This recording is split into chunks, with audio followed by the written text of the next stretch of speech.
Once upon a time, in Japan, mukash, a little 5 years old girl was overcome by her fears of the dark.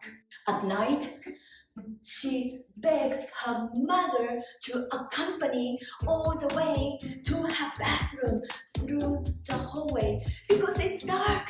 There are monsters and ghosts. She has to protect her from them.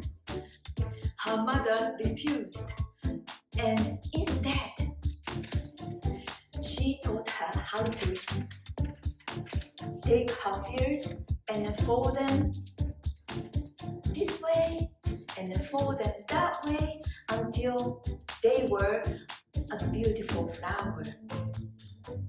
The little girl was enchanted by the beauty and felt a power fight her fears.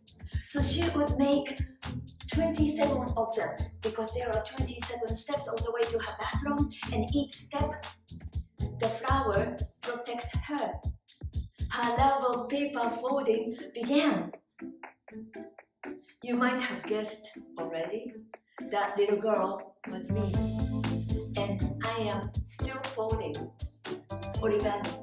Ori means to fold. Gami means paper, the art of paper folding.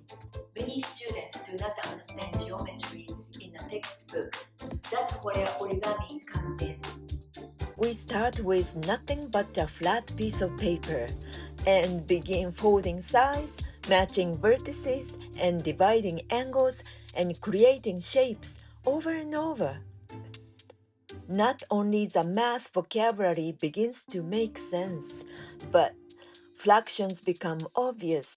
In this residency, students fold a lot of paper, talk a lot about math, and make some amazing origami designs that demonstrate how geometry and art come to life in their hands. We are going to fold something out of nothing and fold all of our knowledge about math into a work of art. I'm Kuniko Yamamoto, and this is my residency, folding fractions, origami, and math.